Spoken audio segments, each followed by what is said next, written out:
Hi guys, this is FFAN 16 and welcome to my Little Nightmares 2 review video. This is gonna be me discussing game events, mechanics, story, end events, and all that good stuff in relation to Little Nightmares 2. This is your spoiler warning. If you have not played the game and you do not wish to know what goes on, this review will touch a lot of it, so please feel free to go play the game and come on back and listen and watch my review. All right, now that the spoiler warning is out of the way, let's get into Little Nightmares 2 and how amazing I found this game. This is going to be more of a love letter to it with a bit of critiquing in regards to what I did find as some interesting mechanics and hilarious glitches. Now, Little Nightmares 2 is a journey of fear, friendship, and betrayal. Trapped in a grotesque, warped world, you play as a young boy by the name of Mono. Mono often covers his face with a bag or another hat. You are not playing as Six in this version of the game, but you do have Six in your party, and I say that in quotation because although Six is with you most of the time, you do not have control over her.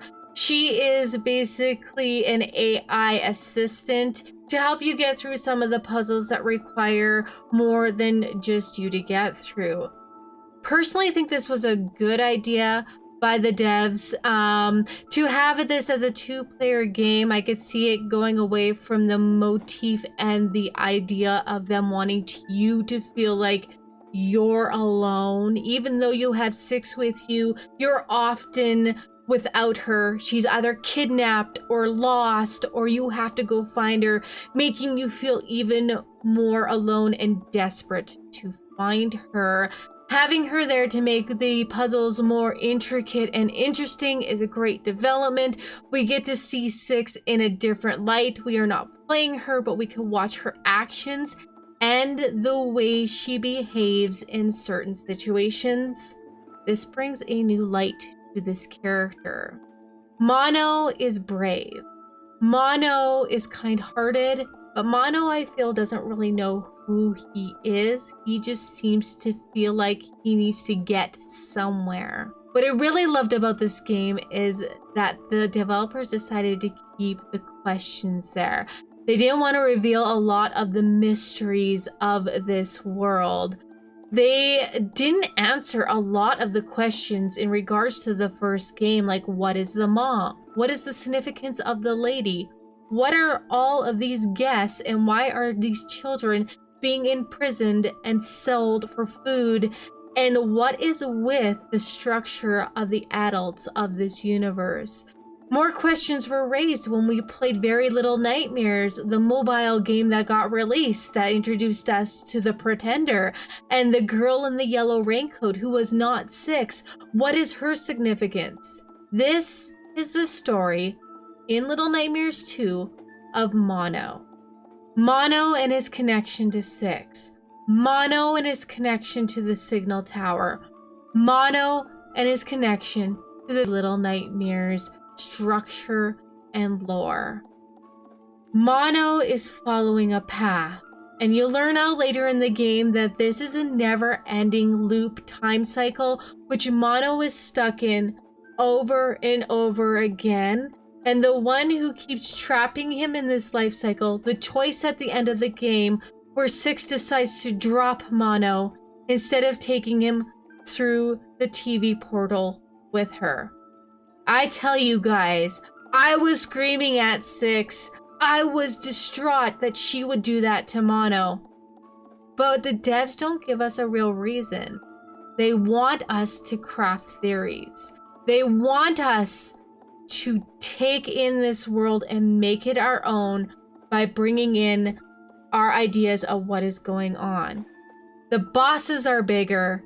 They are more intelligent, I find, than in the first game. The hunter can hear you or hear items move around or birds and literally shoot at you. It's a very unforgiving system. If you are even slightly crosshaired by his gun, you are starting that run again. Same with the doctor and his mannequins. I don't know how many times I went through the mannequins just to get it perfect. This to me is one of the negatives of the game.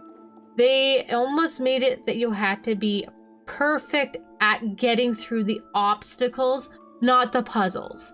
The puzzles are great. Absolutely love puzzles in this game. I'm not a huge puzzle game person.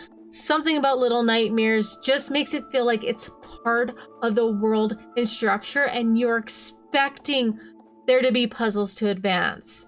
But the unforgiving mechanics of your hitbox and being grabbed and starting over and over again in a section got a bit frustrating for me. You had to get it very precise. With the teacher, you had to hide quickly, or her long neck extension was a lot quicker than I was expecting. She even cites you for a second, your dinner, your supper for the lady.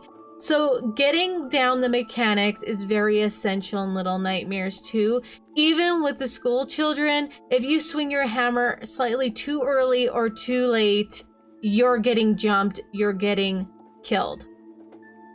But they do not make you start from the very beginning of the checkpoint. There's a lot of checkpoints that you can get throughout each section of the game, making it so that you're not doing a big chunk. But you will be playing certain sections over and over again until you get it perfect. Another thing that was more of hilarious than a game breaker are the funny little glitches that you will encounter in this game.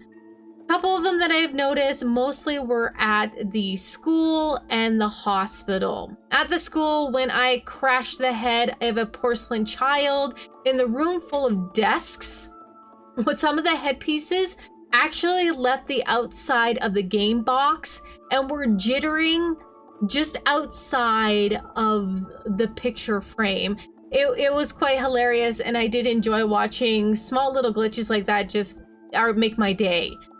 Some other glitches that I noticed were at the hospital when you were at the x-ray portion and you had to go in the room and go grab those dolls. It was creepy as hell. The dolls' feet and some even the dolls and the whole doll were shimmering and jittering. And there's no way that these should be moving. I don't think it's part of the scare motif to have them jittering. I just think the code didn't know what to do with them, so it was jittering the puppets on the screen. It's, small little things there. Doesn't break the game, but absolutely is hilarious when you see them. This game is more positives than negatives. It draws you in. It makes you feel for the protagonist. It makes you want to know what the hell has happened to this universe. What is going on in the Pale City? Why is the Thin Man absolutely obsessed with chasing us? And to learn the story of who the Thin Man is at the end is heartbreaking. It is absolutely heartbreaking to learn Mono's struggle and his never-ending life cycle loop. How long has the Pale City been this way?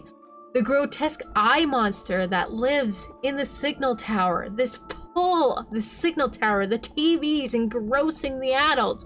What is the significance? Why does it hold on to Mono and the Thin Man so much, and why does it let Six go to the maw and allow her hunger to come? I have a theory about Six's hunger. If you guys played the first game, you've watched it where Six's hunger eventually grew, where small even foods were not satisfying her. She had to move on to a rat, then she had to move on to a gnome, and finally she had to move on to the lady. But where did these hungers begin? Little Nightmares 2 addresses this, in my opinion. Now, this is my opinion. You guys are free to leave a comment in below your thoughts. I love having this discussion with you guys, as again, I love Little Nightmares 2 and Little Nightmares in general. I think when the Thin Man grabbed Six and you saw the shadow being formed, her glitch, when Six got separated from her soul, I'm gonna put it, I think this made Six into an even more powerful entity. And for Mono, he wanted to save her. Like, you feel so bad for Mono because he goes through hell and high water to get to the signal tower, go through to find Six as this huge monster, which you guys, I was absolutely shocked to see what they had done to Six to make her the final boss. What did that do to her?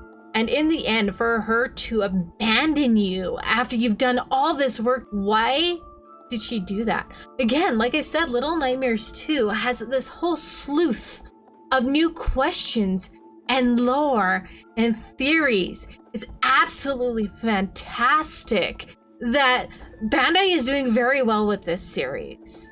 You don't want to answer all the questions, but you don't want to make your audience feel like just because you're not answering the questions, we're not getting anything out of it either. You're almost giving enough hints as to what the frack is going on here. If you look at the images of the pictures on the walls, if you look at the Easter eggs throughout the gameplay, they hint a lot at what is going on, but they want you to theorize. They want you to make it your own and to come up with ideas as to what is going on, to invest you in this universe. And gosh darn it, Bandai, I'm invested. I hope you guys are too. Little Nightmares 2 has been released as of February 11th, and I've enjoyed it immensely. I have played it twice already, including getting the secret ending. The secret ending shows Six with her hunger bouts, her shadow, and an image to go to the maw. Bandai, I can't wait for you to see what you take with this series. Absolutely love how you're keeping us going, even in the second game here. I look forward to seeing where the series goes in the future. Love to hear from you guys. What's your take on Little Nightmares 2? Alright guys, thanks so much for listening to my review. If anything, I would suggest pick these games up. They're not expensive, they're great, and even though there are some jump scares, it's really got something for everyone, I find. And I hope you enjoy them as much as I do. Thanks for listening. Like, sub, leave those comments. And as always, guys, happy gaming!